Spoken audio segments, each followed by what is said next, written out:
Hi guys, yesterday I took my family to watch a movie. So we went and watched The Batman, now starring Robert Pattinson, and it had Zoe Kravitz and Jeffrey Wright.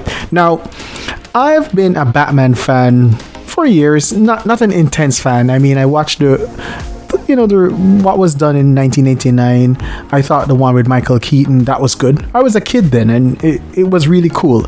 And I thought in 1989 what they produced was made for children.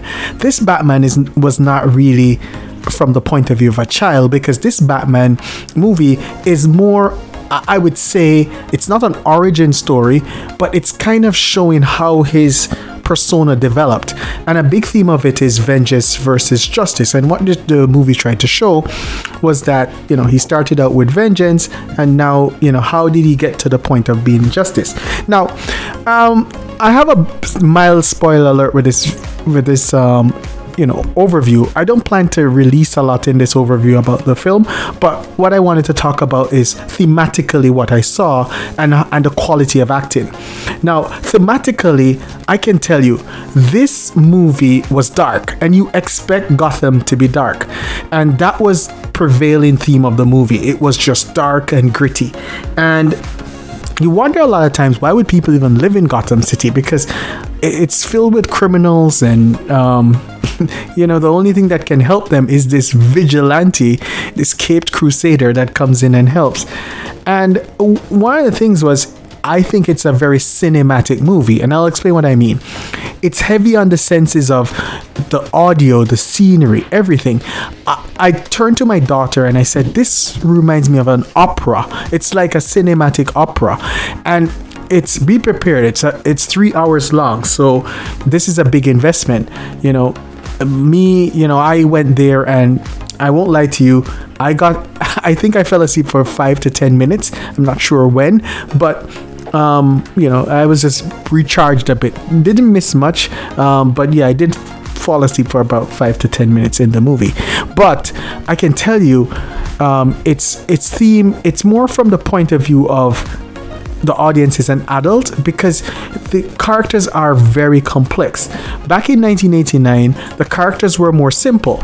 The Penguin was bad, Batman was good. This one is more along the lines of, yes, Batman is good, but you can see the forces being pulled on him, and his challenger, the villain, the Riddler. As you watch that movie, you will see how it's very complex and very nuanced. I mean, he's doing bad things, but it's complex and nuanced. And while I was watching the movie, Zoe Kravitz did a fantastic rendition of Catwoman. That was good.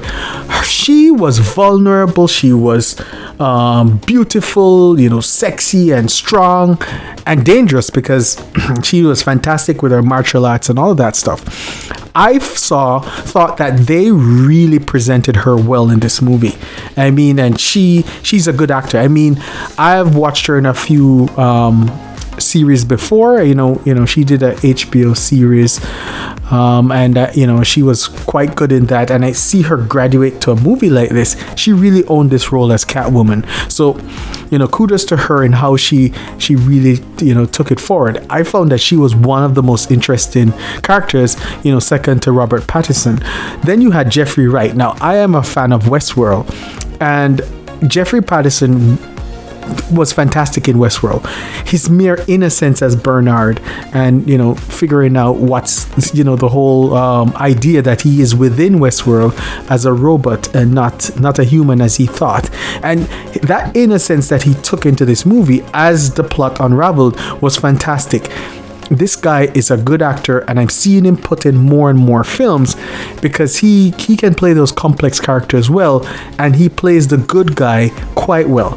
The guy that probably was unknowing that he was a part of a bad group, and figuring out how to help. And it seems so similar. His character in this movie seems so similar to what he did in Westworld, because I think a lot of maybe directors and producers are seeing Westworld and seeing that he acts that type of role quite well, and they're transferring over. Now, let's look a little bit more on Robert Pattinson and how he executes as Batman.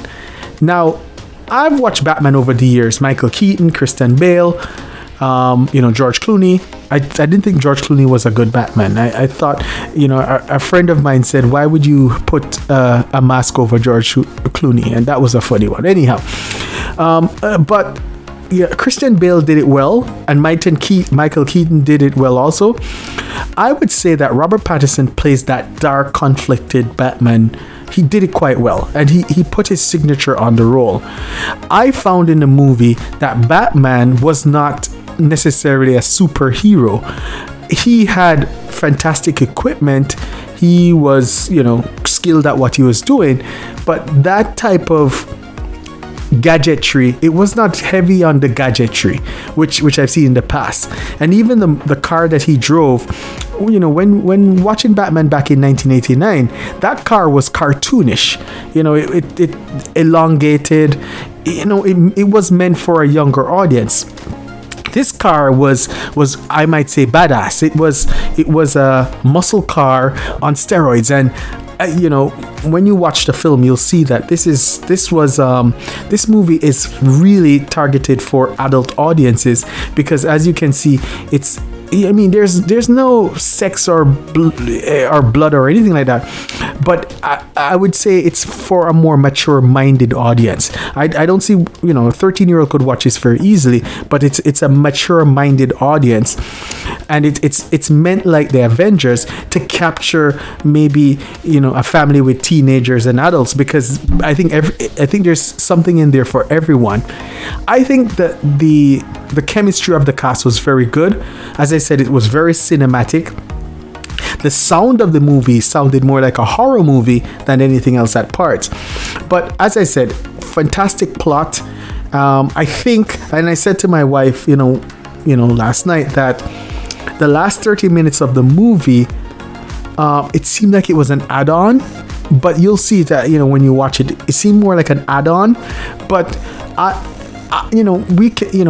could do Monday morning quarterbacking and say, hey, I'd have cut it down to 2 hours and 30 minutes and not leave that last 30 minutes. But there's a lot that came out in the last 30 minutes. But I kind of like the first 2.5 hours. The last 30 minutes, I'm on the fence about it, because I know that it's very important in the whole scheme of the development of Batman.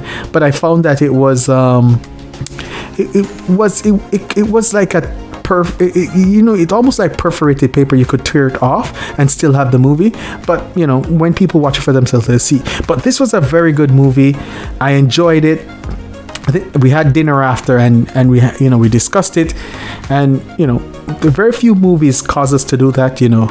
Star Wars movies, the Avengers movies, and Batman. So this was good. You're looking forward to the next one, because you could see in the last scenes that they were opening the door for the next Batman, which I think will be coming out, probably in the next year or two. So good movie. I would recommend it. Have a good night's sleep before it, because it's 3 hours, as we said. But as I said, I thought it was money well spent, going to the theater to watch it. Thanks, guys.